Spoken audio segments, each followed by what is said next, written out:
Good morning. All right, this is my presentation on the course that I am going to be making, and it is going to be called Reading Methods in the Elementary Classroom. Oh, okay. All right, and the target audience is undergraduate elementary education students, and the content area is literacy in the elementary classroom. So undergraduate students will learn different methods in an elementary classroom in literacy. So this is just learning different, like the methods of guided reading and literature circles and read alouds, and then intervention methods and why we use certain interventions on certain kids and what interventions would work best with some students and why they have with their um, learning needs that they have. So it's a little bit about the course. All right, so some communication collaboration tools that I would use would be I would use a wiki and I would use a blog. So let's just go in and talk about the wiki a little bit.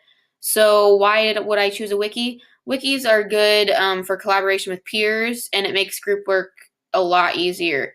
It's just an easy way for people to collaborate on if it's papers or if it's research projects or if it's lesson plans. It's just an easy place for people to go, and if they're not meeting live, say, okay, I'm going to do this part, and they'll just go and post it in there, and then everybody can see it instead of sending emails back and forth or trying to meet with groups and you can't meet. So it's just it makes group work easier. The next thing I would use would be a blog. Blogs are a great discussion tool, and they're very organized. So it makes it easy to make a comment and give feedback to a peer. They could put lesson plans, they could put papers, they could put research, anything on there. It's just a great discussion tool for students to engage in. All right, so my next thing is just other tools that I would use that are outside of a CMS. So the first one I would use would be I have Zoom and I have Google Docs. So the first one is Zoom. I chose Zoom because it's free, it's easy to use. I would use it for meetings and live lessons. So meetings it could be with other peers and it could be with me. I would meet with these students probably either once a week or once every other week. So I would use Zoom to meet with them, and I would hope that they would use Zoom to meet with each other on group projects, because there would be a lot of group projects and lesson planning for this course. Live lessons, I'll get so in methods courses, a lot of times you have to go to an actual elementary classroom and teach. And so these students will be having to do that, but because it's a distance education class, typically the teacher or the instructor would go with them and watch. But since I would not be able to do that, I would have them use Zoom for the live lessons, and I would be able to watch them and give them feedback on what they did.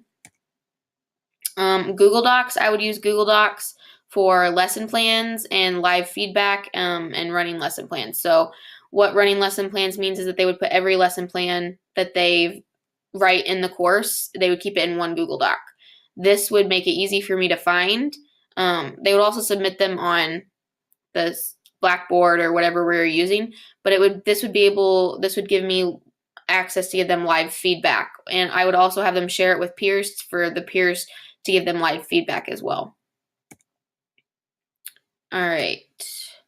The next thing is barriers. So I have two barriers that I am going to talk about. It would be calendar schedules and plagiarism. So the first one is calendar schedules. So I know it's hard sometimes to get in contact with instructors, or the instructor has a hard time getting in contact with students. So since they will be meeting every week or every other week for this class individually, I would send out a Sign Up Genius. Sign Up Genius is just a website. You go to signupgenius.com and you can make any kind of signups, and you can send them out, and they can sign up for a time. So like if they said at Tuesdays at 7:00 was best for them, then I would know every Tuesday at 7:00 that would be their time slot if they wanted to meet with me.